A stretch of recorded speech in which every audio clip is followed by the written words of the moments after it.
चश्मा अदब चैनल में आपका खैर मकदम और इस्तकबाल करते हैं। मैं हूं वसी अहमद अंसारी और आप देख रहे हैं अपना फेवरेट यूट्यूब चैनल चश्मा अदब। चश्मा अदब के नादरीन को वसी अहमद अंसारी का मोहब्बतों भरा आदाब। अस्सलामु अलैकुम व रहमतुल्लाहि व बरकातुहू। दोस्तों, आज मैं हाई स्कूल के तलबा की खिदमत में 2022 ईस्वी के पेपर का मुकम्मल हल लेकर हाजिर हूँ। बोर्ड के एग्ज़ाम में कैसे लिखा जाए कि 100% मार्क हासिल हों, आज मैं इस वीडियो में सब कुछ बताने वाला हूँ। इस वीडियो को शुरू से आखिर तक ज़रूर देखें। पेपर को मैंने बिल्कुल आसान बना दिया है। आइए इसी के साथ आगे चलते हैं अपने क्वेश्चन पेपर पर। इस साल हाई स्कूल के निसाब में थोड़ा तब्दीली हुई है। क्वेश्चन पेपर में 20 ऑप्शनल सवाल पूछे जाएंगे जिनको OMR सीट पर फिलअप करना होगा, और जो क्वेश्चन पेपर 70 नंबरों में होते थे अब वो क्वेश्चन पेपर अब 50 नंबरों पर मुश्तमिल होगा। इस तरह से कुल 20 ऑप्शनल क्वेश्चन को मिला करके 70 नंबरों का ये पेपर होगा। तो आइए इसी के साथ हम आगे बढ़ते हैं, चलते हैं सीधे सीधे अपने क्वेश्चन पेपर पर। तो हमारे हाई स्कूल का जो पेपर है वो 3 घंटों पर मुश्तमिल होगा। 3 घंटे 15 मिनट पर मुश्तमिल होगा। पहले 15 मिनट में आप पेपर को जहन हाजिर करके खूब अच्छी तरीके से पूरे पेपर को पढ़ लें और इसके बाद तब लिखना शुरू करें। तो आइए हम इसी के साथ आगे बढ़ते हैं, चलते हैं अपने पहले क्वेश्चन पर। जो हमारा पहला क्वेश्चन होगा कि फेल की तारीफ बयान करते हुए इसकी मुख्तलिफ इक़साम की वजाहत कीजिए। फेल की तारीफ बयान करते हुए इसकी मुख्तलिफ इक़साम की वजाहत कीजिए, या मुंदरजा झेल में से 2 की तारीफ़ लिखिए और मिसालें भी पेश कीजिए। तो जो या करके क्वेश्चन दिया गया है, ये क्वेश्चन बिल्कुल आसान होता है। तलबा इसी क्वेश्चन को करें तो ज़्यादा बेहतर होता है। तो जो पहले में दिया गया है वो है माजी बईद, दूसरा है इसमें ज़र्फ़, तीसरा है इसमें नकरा और चौथा है इसमें मारफा। तो आइए हम सबसे पहले चलते हैं नंबर 1 पर, माजी बईद। माजी बईद है क्या? सबसे पहले हम पेपर पे ऊपर लिखेंगे हिस्से अव्वल, क्योंकि ये पेपर जो है 2 हिस्सों में डिवाइड है। एक है हिस्सा अव्वल और दूसरा है हिस्सा दोम। तो आइए हिस्से अव्वल में सबसे पहले हम चलते हैं, लिखते हैं माजी बईद। माजी बईद इसकी तारीफ़ है वो गुजरा हुआ ज़माना जिसमें काम किए हुए काफ़ी देर हो चुकी हो, माजी बईद कहते हैं। जैसे मैं स्कूल गया था, उसने लिखा था, अहमद ने पढ़ा था, यह है माजी बईद। आइए इसी के साथ चलते हैं हम अपने अगले टॉपिक पर। ये हमारा तीसरा जो है इसमें नकरा। इसमें नकरा क्या? इसे इसमें आम भी कहते हैं। तो इसकी तारीफ़ है वो इस्म है जो किसी भी शख्स, जगह या चीज़ के लिए बोला जाए, इसमें नकरा कहते हैं। जैसे लड़का, घड़ी, शहर, किताब, स्कूल वगैरह, ये इसमें नकरा है। जैसे फ़ौज कह दिया जाए तो इसमें नकरा है। कह दिया जाए इंडियन आर्मी तो इसमें मारफा हो जाएगा। कह दिया जाए ताजमहल तो ये इसमें ख़ास इसमें मारफा है। लेकिन कह दिया जाए कोई किसी महल को कह दिया जाए महल, तो महल क्या है? ये इसमें नकरा है। तो आइए इसी के साथ हम आगे बढ़ते हैं, चलते हैं अपने दूसरे क्वेश्चन पर।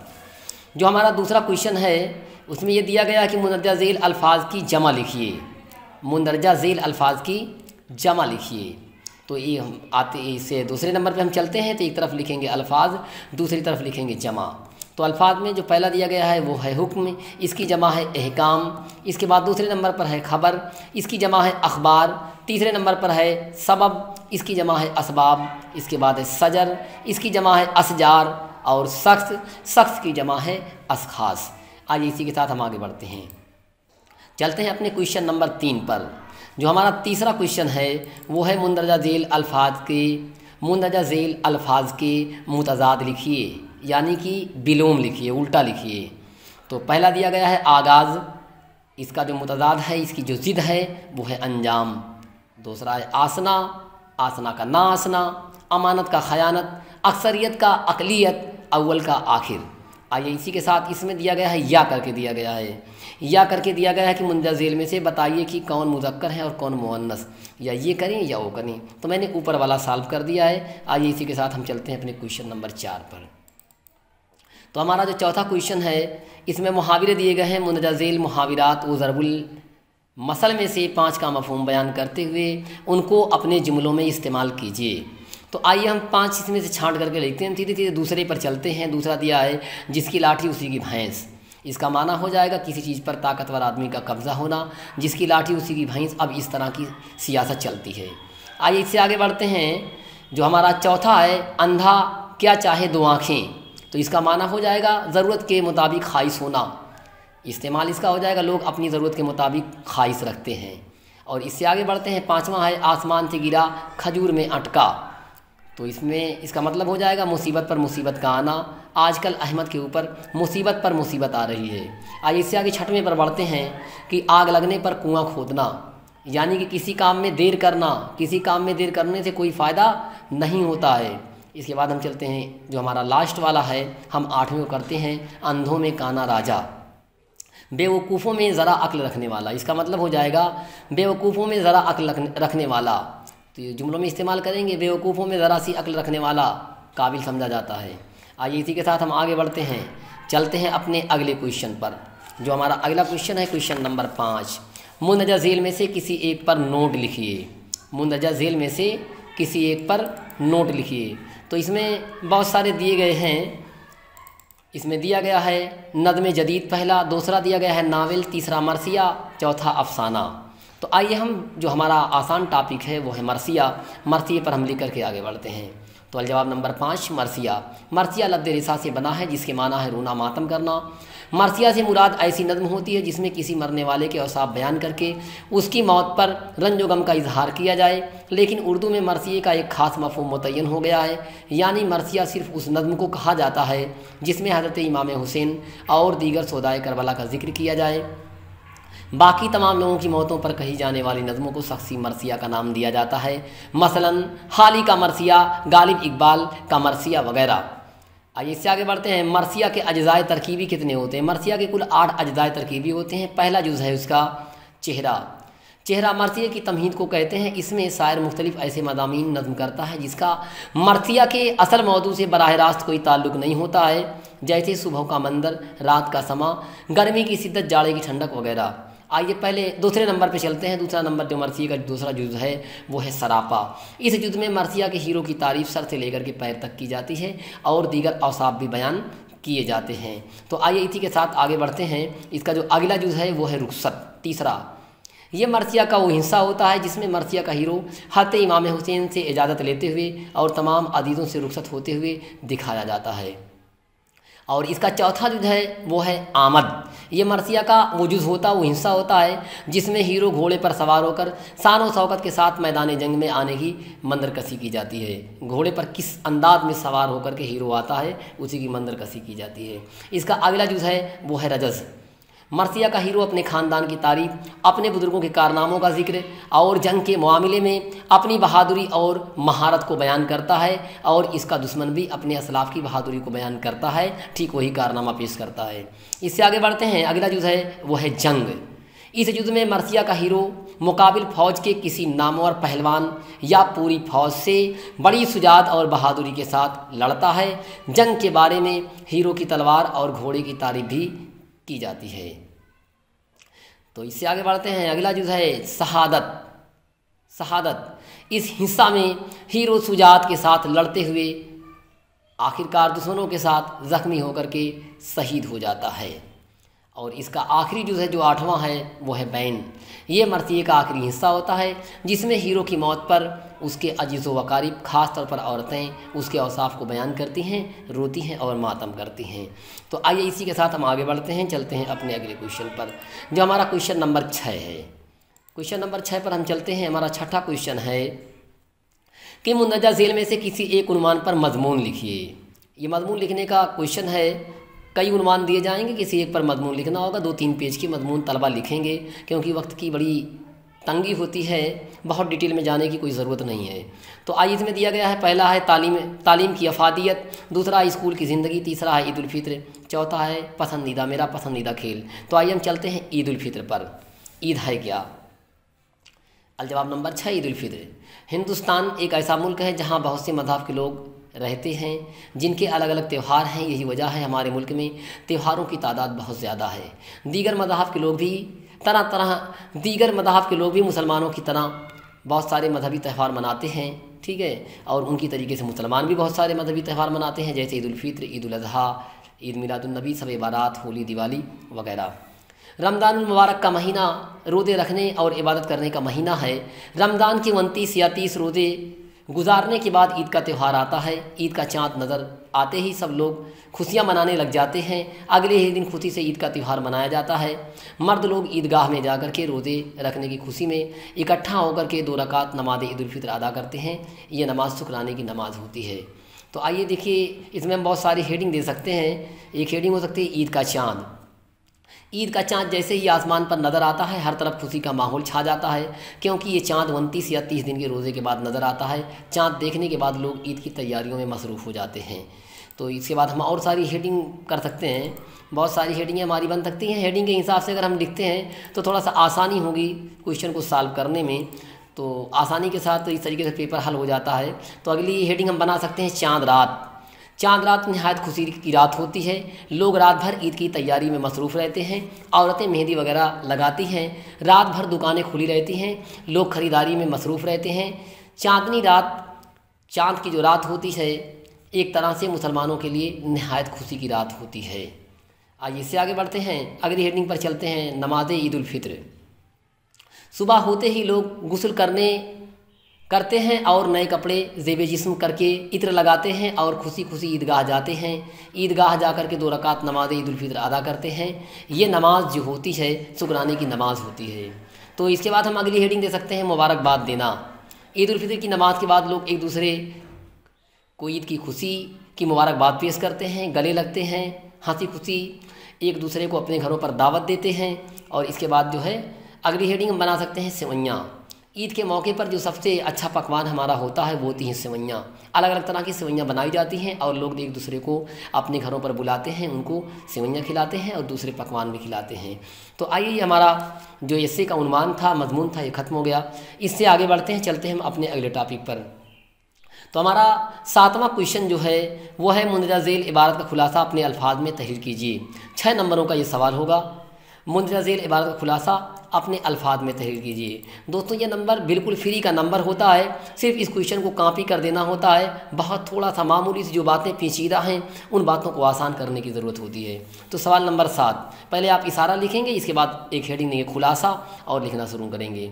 तो खुलासे में लिखेंगे, बिस्तर पर लेटने के बाद जब मैंने पूछा तो जुबैदा ने रुकते रुकते डरी सी आवाज़ में अपनी कहानी को सुनाया। मैं पिछवाड़े वाली दीवार के हर तरफ देखा तो नज़र वहाँ पड़ी जहाँ फांसी पड़ी थी। मैंने क्या देखा कि बराबर 3 आदमी खड़े हैं। ये लंबे बांस के लिबास, सफ़ेद कफन पहने हुए हैं और ऐसा लगा जैसे इन लोगों ने भांप लिया हो कि मैं इनकी तरफ देख रहा हूँ। मेरी जान निकल गई। भागी चीख मार करके बुहान घबरा के बाहर निकल आए। कहा, क्या हुआ दुल्हन, मेरी तो घिघी बंध गई। तो बिल्कुल इसको आसान कर देना रहेगा, थोड़ा सा बिल्कुल उसी को कॉपी करना रहेगा। फ्री का नंबर होता है। तलबा इस क्वेश्चन को किसी भी कीमत पर ना छोड़ें। आइए इसी के साथ हम आगे बढ़ते हैं, चलते हैं अपने अगले क्वेश्चन पर। हमारा जो क्वेश्चन नंबर है, क्वेश्चन नंबर 8। 8वें क्वेश्चन पर हम चलते हैं। ये 8वां क्वेश्चन जहाँ से शुरू होता है यहीं से हिस्सा दोम शुरू हो जाता है। तो हम कॉपी पर ऊपर लिखेंगे हिस्सा दोम और क्वेश्चन नंबर 8 पे आएंगे। 8वां सवाल हमारा है, मुंदरजा झेल में से किसी एक इक्तिबास की तसरीह सियाक़ व सबाक़ के हवालों के साथ कीजिए। तो इसमें 2 पैराग्राफ दिए जाएंगे, 2 इक्तिबास दिए जाएंगे, किसी एक की करनी होगी। तो आइए हम पहले पैराग्राफ की तसरीह कर देते हैं। पहला है, चाँद ने ये सब कुछ उसकी हैरान पुतलियों से झांक कर देखा। ये पैराग्राफ जो है हमारे निसाब में शामिल एक मजमून है, पूरे चाँद की रात, जिसे किशचंद ने लिखा है, वहीं से आया हुआ है। और बे वाला जो पैराग्राफ है ये है 5000 साल गुजरे, द्राविड़ों के उरूज का ज़माना था। ये पैराग्राफ जो है हमारे निसाब में शामिल एक लेसन है जिसका नाम है हिंदुस्तानी तहज़ीब के अनासिर। सैयद एहतसाम हुसैन रिजवी ने इसे लिखा है। तो आइए हम पहले पर करते हैं। पहले हम एक इशारा देंगे, क्वेश्चन नंबर जवाब नंबर 8 लिखेंगे, इशारा देंगे, अलिफ लिखेंगे। तो चाँद ने ये सब डांट डांट करके मेरा गुस्सा धुल गया। उसके बाद सियाक़ व सबाक़ एक साथ लिखते हैं। इसका सियाक़ यूँ हो सकता है, मुंदरजा बाला इबारत हमारे दरसी निसाब में शामिल अफसाना पूरे चाँद की रात से अखज़ की गई है। इसके मुसन्निफ़ उर्दू के मशहूर अफसाना निगार किशचंद हैं। और इसका सवाक़ यूँ होता है, मुंदरजा बाला इबारत में किशचंद ने इसको मोहब्बत की खूबसूरत दास्तान और पूरे चाँद की रात का खूबसूरत मंजर बयान किया है। और आइए इसी की तसरीह पर चलते हैं। इसकी जो तसरीह है वो यूँ हो जाएगी कि चाँद ये सब कुछ उसकी हैरान पुतलियों से झांक कर देखा, फिर अचानक कहीं किसी पटरी पर एक बुलबुल नगमा सिरा हो उठी और कश्तियों में चिराग झिलमिलाने लगे और चोटियों से दूर बस्ती में गीतों की मध्यम सदा बुलंद हुई, गीत और बच्चों की सदा और कहे और मर्दों की भारी आवाज़ें और नन्हे बच्चों की मीठी आवाज़ें, छतों से और ज़िंदगी का आहिस्ता सुलगता हुआ धुआं और शाम के खाने की महक, मछली भात और कड़म के साग का नरम नमकीन जायका और लतीफ़ जायका और पूरे चाँद की रात का बहार आफरी जोबन मेरा गुस्सा धुल गया। तो ये था हमारा क्वेश्चन नंबर 8 और इसी के साथ चलते हैं हम अपने अगले क्वेश्चन नंबर 9 पर। हमारा जो 9वां क्वेश्चन है वो है कि मुंदरजा झील में से 5 अशार की तस्रीह कीजिए। मुंदरजा झील में से 5 अशार की तस्रीह कीजिए। ये क्वेश्चन हमारा जो है ये गज़ल के पोर्शन से आएगा। इसमें दिए जाएंगे कितने, इसमें 10 शेर दिए गए हैं, सिर्फ 5 की तस्रीह करनी है। तो आइए हम पहले शेर पर चलते हैं। पहले लिखेंगे अलजवाब नंबर 9, पहला शेर लिखेंगे हम जिस पे मर रहे हैं वो है बात ही कुछ और, आलम में तुझसे लाख सही तू मगर कहाँ। इसकी तस्रीह करेंगे। हाली कहते हैं हम जिस महबूब के ऊपर मर रहे हैं उसके अंदर की सारी कैफियत कुछ और ही है। अय महबूब तेरे जैसे इस दुनिया में लाखों करोड़ों क्यों ना हो, लेकिन तू इन लोगों में से नहीं है। आइए दूसरे शेर पर चलते हैं। दूसरा शेर है इसी रोज़ सब में उलझ कर न रह जा कि तेरे ज़मा और मकां और भी हैं। ये शेर डॉक्टर अल्लामा इकबाल का है। इकबाल कहते हैं कि ऐ इंसान तू इसी रात और दिन के चक्कर में अपनी ज़िंदगी को तबाह बर्बाद ना कर। ऐ इंसान क्योंकि तेरे रहने का ज़माना, तेरे रहने का मकाम कोई और है। इस दुनिया के बाद भी तुझे दूसरी दुनियाओं का सफ़र करना है। तो दोस्तों अगर अल्ताफ़ हुसैन हाली का कोई शेर आएगा तो उसके लास्ट में जो रदीफ़ आएगा दूसरे मिसरे में वो कहाँ आएगा, और इकबाल का कोई शेर अगर होगा तो इसमें और भी हैं आएगा। ठीक है, और इसी के साथ हम आगे बढ़ते हैं। हमारा तीसरा शेर है हैरत गुरूर हुस्न से सोखी से इस्तिराब, दिल ने भी तेरे सीख लिए हैं चलन तमाम। और अगर किसी शेर के आखिर में रदीफ़ तमाम आ जाए तो ये शेर होगा हज़रत मोहानी का। हज़रत मोहानी कहते हैं कि महबूब के हुस्न को देखकर हैरत होती है और उसकी सूखी यानी कि रंगीनी को देख कर के इस्तिराब होता है, बेकरारी पैदा होती, बेचैनी पैदा होती है। यानी कि महबूब ने वो सारे तौर तरीके सीख लिए हैं जिससे किसी आशिक को बेचैन भी किया जा सके, हैरान भी किया जा सके, परेशान भी किया जा सके। तो आइए इसी के साथ चलते हैं हम अगले शेर पर। जो हमारा अगला शेर है वो है पाता नहीं जो लदते आहे शहर को मैं। ये चौथा शेर है। फिर क्या करूँगा लेके इलाही असर को मैं, असर को मैं अगर आ गया किसी शेर के आखिर में रदीफ़ तो आप ये जानेंगे ये शेर असगर गोंडवी का है। इसकी यही पहचान है। इसकी तस्रीर है। असगर गोंडवी कहते हैं मैं सुबह में उठता हूँ, दुआएं करता हूँ, रोता हूँ, गिड़गिड़ाता हूँ, मगर इसकी लज़्ज़त मुझे नहीं हासिल होती है क्योंकि महबूब के ऊपर कोई असर नहीं पड़ता है। तो ऐ खुदा ताला, ठीक है, ऐसा असर लेने से क्या फ़ायदा जो बेअसर हो, ऐसी इबादत से क्या फ़ायदा जिसमें कोई असर ना पैदा हो। तो आइए इसी के साथ आगे बढ़ते हैं, अपने 5वें शेर पर चलते हैं। ज़िंदगी भी तो पसीमा है यहाँ लाके मुझे, ढूंढती है कोई हिल्ला मेरे मर जाने का। जब रदीफ़ का आ जाए तो आप ये जानेंगे ये शेर फ़ानी बदायूनी का है। तस्रीह इसकी होगी फ़ानी कहते हैं मेरी ज़िंदगी इस दुनिया में लाकर मुझे खुद ही शर्मिंदा है और मेरे मर जाने के लिए कोई बहाना तलाश कर रही है कि किसी तरह से मौत आ जाए। तो ये हमारा क्वेश्चन ख़त्म हुआ। इसी के साथ हम आगे बढ़ते हैं, चलते हैं अपने 10वें क्वेश्चन पर। दोस्तों हमारा 10वां क्वेश्चन जो है वो है मुंदरजा झील में से किसी एक हिस्से की तस्रीह ज़रूरी हवालों के साथ कीजिए। 10वां क्वेश्चन जो हमारा होगा ये जो है नज़्म पर मुश्तमिल होगा या मरसिए पर मुश्तमिल होगा या नज़्म का जो पोर्शन है गज़ल के बाद उसी पोर्शन से ये क्वेश्चन आएंगे यहाँ से। और 7 नंबरों के ये सवाल होंगे जो 7 नंबरों के अभी तक होते थे, लेकिन अब ऑप्शनल सवाल आने की वजह से कुछ नंबर कट जाएंगे। तो इसमें जो पहला पैराग्राफ दिया गया अलिफ वाला, जिसको सब कहते हैं हिटलर भेड़िया है भेड़िया, भेड़िए को मार दो गोली पे अमनो बका। ये नज़्म का जो टुकड़ा है वो हमारी एक नज़्म है ईस्ट इंडिया कंपनी के फर्जंदों के नाम। अली सरदार जाफरी ने इस नज़्म को लिखा है। तो और दूसरा जो बे वाला है हमारा पोर्शन, दस्ते आती थी जहरा की सदा हाय हुसैन, मेरे बेकस मेरे बेबस मेरे दुख पाए हुसैन। तो आइए ये मरसिया का हिस्सा है, ये मरसिया का टुकड़ा है, इसे मीर अनीस ने लिखा है। तो आइए हम दूसरे बे वाले पर सीधे सीधे चलते हैं। ये बिल्कुल आसान था। मरसिया के जो आसार होते हैं उनकी तस्रीह करनी आसान होती है, सब कुछ आसान होता है। तो आइए पहले हम इशारा देते हैं अलजवाब नंबर 10 और इशारा देते हैं 10 से आती थी, फिर उसके बाद डॉट डॉट बाजू थामे इसका सयाक लिखेंगे। मुंदरजा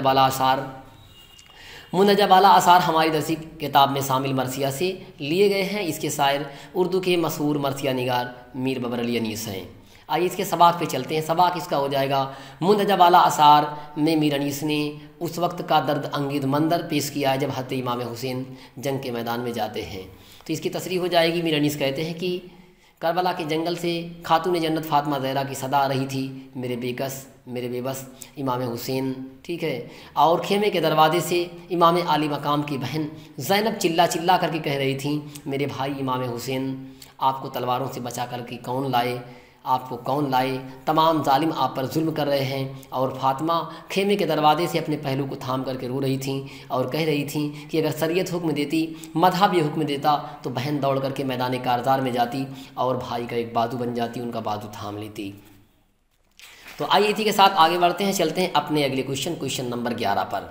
जो हमारा अगला क्वेश्चन 11वां क्वेश्चन है वो है, मुंदरजा झेल अदीबों में से किसी एक के हालात ज़िंदगी बयान कीजिए और उनकी अदबी खिदमात का जायज़ा लीजिए। तो इसमें 3 दिए जाएंगे जो नस्र से दिए जाएंगे। पहला है रशीद अहमद सिद्दीकी, दूसरा है मिर्ज़ा हादी रुसवा, तीसरा एहतिसाम हुसैन। तो आइए हम किसी एक की करते हैं, चलते हैं एहतिसाम हुसैन। एहतिसाम हुसैन वो इम्पॉर्टेंट नाम है जो हर साल हालात ज़िंदगी के लिए पूछा जाता है। तो एहतिसाम हुसैन की हालात ज़िंदगी स्टूडेंट ज़रूर याद करें, ये हमेशा आता है। तो लिखेंगे अलजवाब नंबर 11, एहतिसाम हुसैन। पैदाइश इनकी 1912 ईस्वी में माहौल में हुई, जो आजमगढ़ में पड़ता है। और इसके बाद वफ़ात इनकी जो हुई है 1972 ईस्वी में हुई है, इलाहाबाद में हुई है। तो इनकी हालात ज़िंदगी पर चलते हैं। सैयद एहतिसाम हुसैन का नाम उर्दू के तरक्की पसंद नक्कादों में होता है। उनकी पैदाइश 21 अप्रैल 1912 ईस्वी को आजमगढ़ उत्तर प्रदेश के एक गाँव माहौल में हुई थी। तालीम आजमगढ़ और इलाहाबाद में हासिल की। 1932 के आसपास लिखना शुरू किया। इब्तिदा में कहानी, नाटक, नज़में, गज़लें, मदामीन सब कुछ लिखते रहे। 1936 में इलाहाबाद यूनिवर्सिटी से एमए किया और 1938 में लखनऊ की शोबे उर्दू में पढ़ाने लगे। शुरू ही से तरक्की पसंद तहरीक से वाबस्ता हो गए और तनकीदी मदामीन पर तवज्जो मरकूज़ की। 1912 ईस्वी में रॉकफेलर फाउंडेशन के खर्च पर अमेरिका और इंग्लिस्तान गए। 1961 ईस्वी में इलाहाबाद यूनिवर्सिटी में उर्दू के प्रोफेसर हो गए। रिटायर्ड होने के कुछ कबल 1 दिसंबर 1972 ईस्वी को इलाहाबाद में दिल का दौरा पड़ा और आनन फानन में मौत हो गई। तो इनका जो तर्ज तहरीर है, तर्ज तहरीर जो आपका है वो यूँ है कि आपकी तर्ज तहरीर जो है नहायत सादा सलीस और आसान है। आप जो कुछ भी लिखते हैं आसान ज़बान में लिखते हैं। आपकी इबारत बनावट से पाक है, तसन्नो और अदाकारी से परहेज करते हैं। तो आइए इसी के साथ आगे बढ़ते हैं। इनके ऊपर और भी हेडिंगें हो सकती हैं एहतिसाम हुसैन के ऊपर। इनकी जो तसानीफ पे हम चलते हैं, सीधी सीधी तसानीफ लिखते हैं और आगे बढ़ते हैं क्योंकि वक्त बहुत कम होता है। तसानीफ: हिंदुस्तानी लसानियात का खाका, वीराने, साहिल और समंदर, उर्दू अदब की तनकीदी तारीख, तनकीदी जायज़े, रवायत और बगावत, अदब और समाज, तनकीद और अमली तनकीद, ज़ौक़े अदब और शऊर और इफ़कार और मसाइल काबिल ज़िक्र इनकी तसनीफ़ें हैं। बहुत बड़ी मशहूर मारूफ तसनीफ़ें हैं। इसी के साथ हम आगे बढ़ते हैं, चलते हैं अपने क्वेश्चन नंबर 12 पर। जो हमारा 12वां क्वेश्चन होगा वो शोरा की हालात ज़िंदगी लिखना होगा, उनकी अदबी खिदमात लिखनी होगी। लिखा हुआ मुंदरजा झेल शायरों में से किसी एक के हालात ज़िंदगी बयान कीजिए और उनके कलाम की खुसूसियात का जायज़ा लीजिए। ये भी क्वेश्चन 4 नंबरों पर होगा। तो जो पहला है अल्ताफ़ हुसैन हाली, दूसरा है हज़रत मोहानी, तीसरा है फ़िराक गोरखपुरी। तो आइए हम किसी एक पर चलते हैं, आगे बढ़ते हैं। तो हम लिखते हैं अल्ताफ़ हुसैन हाली के ऊपर। अल्ताफ़ हुसैन हाली बिल्कुल नहायत सिंपल आसान है, हर एक स्टूडेंट के बारे में कुछ ना कुछ जानते हैं। तो अलजवाब नंबर 12, अल्ताफ़ हुसैन हाली। पैदाइश 1837 ईस्वी, मकाम पानीपत। वफ़ात 1914 ईस्वी, मकाम पानीपत। 1914 ईस्वी जो है इसमें पहला विश्व युद्ध हुआ था, आलमी जंग इसी में हुई थी, इसे याद रखें। 1914 में अल्ताफ़ हुसैन हाली की वफ़ात हुई। तो आइए हालात ज़िंदगी पर चलते हैं। इनकी हालत ज़िंदगी नहायत आसान है। हालत: ख्वाजा अल्ताफ़ हुसैन हाली 1837 ईस्वी को पानीपत में पैदा हुए। इनके वालिद का नाम ख्वाजा इज़्ज़त बख्श था। अभी सिर्फ 9 साल ही के थे कि वालिदैन का इंतकाल हो गया। इसके बाद आपके बड़े भाई और बहन ने आपकी परवरिश की। 17 साल की उम्र में अल्ताफ़ हुसैन हाली की शादी कर दी गई। हालांकि अल्ताफ़ हुसैन हाली शादी के बिल्कुल खिलाफ थे। हाली को हुसूल इल्म की बेहद ज़रूरत थी। इसी गर्ज से वो पोसीदा तौर पर एक दिन अपने घर से जो है दिल्ली चले गए हुसूल इल्म की तलाश में और वहाँ पर अरबी और फ़ारसी की तालीम हासिल की। और इसके बाद दोस्तों के इसरार पर वो जो है वापस आए, पानीपत वापस आए। लेकिन 1857 ईस्वी का जो ज़माना था, गदर का ज़माना था, उस वक्त अल्ताफ़ हुसैन हाली तलाश माश से, फ़िक्र माश से बहुत परेशान हुए और दोबारा फिर दिल्ली पहुँचे। दिल्ली पहुँचे तो वहाँ नवाब मुस्तफ़ा खां सेबता से आपकी शनासाई हुई। उन्होंने अपने बच्चों का आपको तालीम मुकर्रर कर दिया और इन्हीं के ज़रिया गालिब के तलामज़े में शामिल हो गए और मुकम्मल तरीके से मिर्ज़ा गालिब के शागिर्द हो गए। मुकम्मल तरीके से गालिब के शागिर्द हो गए और शेर कहने लगे गालिब के शागिर्द होने के बाद अल्ताफ़ हुसैन हाली ने शायरी की मुकम्मल तरीके से शुरुआत की और इसी तरीके से आगे बढ़ते हुए आखिरी उम्र के आखिरी हिस्से में ये पानीपत वापस चले आए और 1914 ईस्वी को आपका इंतकाल हुआ। खुसूसियाती कलाम, आपने जो कुछ लिखा है बिल्कुल आसान ज़बान में लिखा है, मुश्किल अल्फाज से परहेज़ करते हैं। सख्त उर्दू लिखने वाले को उर्दू का सबसे बड़ा दुश्मन तस्लीम करते हैं। हतबे ज़रूरत तस्बीह इस्तिआरा तलमीह वगैरह का इस्तेमाल करते हैं। आसान उर्दू लिखने पर जोर देते हैं और इनकी जो तसानीफ़ें चलते हैं, इनकी तसानीफ़ें क्या क्या हैं। मुकदमे सीर व शायरी, यादगार गालिब, हयात सादी और हयात जावेद वगैरह इनकी मशहूर व मारूफ तसानीफ़ हैं। इसके अलावा उर्दू में एक मुसद्दस लिखा है जिसे मुसद्दस मदुजदर इस्लाम या मुदस्से हाली के नाम से या मुसद्दसे हाली के नाम से भी जाना पहचाना जाता है। तो आइए दोस्तों, इसी के साथ हमारा क्वेश्चन खत्म हुआ। हम चलते हैं अपने क्वेश्चन नंबर 13 पर। हमारा जो 13वां क्वेश्चन है वो है मुंदरजा झेल में से दो की तारीफ़ कीजिए और मिसालें भी दीजिए। दो की तारीफ बयान करनी, मिसाल भी देनी। इसमें दिया गया पहला हुस्न तारीफ, दूसरा तस्बीह, तीसरा लफ़्ज़ नस्र, चौथा तजनीस। तो आइए हम पहले पर चलते हैं। जो हमारा पहला है वो है हुस्न तालील। जब शायर अपने कलाम में ऐसी वजह या सिफत को साबित करता है, किसी ऐसी वजह या सिफत को साबित करता है जो दरअसल उसकी वजह नहीं होती है मगर शायराना तौर पर वजह साबित की गई होती है, तो इसे हुस्न तालील कहते हैं। जैसे प्यासी जो थी सिपाही खुदा 3 रात की, साहिल से सर पटकती थी मौजे फरात की। क्योंकि हज़रत इमाम मिरानीस कहते हैं हज़रत इमाम हुसैन के लोग प्यासे हुए थे, इसलिए फरात दरिया का जो पानी था वो साहिल से बार बार किनारे से आके टकरा रहा था। हालांकि ये बात दुरुस्त नहीं है, दरिया की मौजें साहिल से टकराती ही उनकी फितरत में शामिल है। आइए के साथ आगे बढ़ते हैं, चलते हैं अगले पर। अगला उन्वान है तस्वीर। मुश्तरका खूबी या खामी की वजह से एक चीज़ को दूसरी चीज़ के हमशक्ल करार देना, उसी के मानिंद करार देना तस्वीर कहलाता है। जैसे मीर तकी मीर का एक बहुत ही मशहूर शेर है, नाजुकी उनके लब की क्या कहिए, पंखड़ी एक गुलाब की सी है। मीर तकी मीर इस शेर में महबूब के लब की जो नज़ाकत है उसकी तस्वीर जो है गुलाब की पंखड़ियों से देते हैं। ये तस्वीर का बहुत ही खूबसूरत एग्जाम्पल है। दोस्तों, मैंने बहुत ही तेज़ी के साथ हाई स्कूल का जो पेपर है इसका मुकम्मल साल आपके सामने पेश किया है। अगर अब तक आपने हमारे चैनल को सब्सक्राइब नहीं किया है तो चैनल को ज़रूर सब्सक्राइब करें और इस तरह से लिख करके आप 100% नंबर हाई स्कूल के एग्ज़ाम में हासिल कर सकते हैं। शुक्रिया।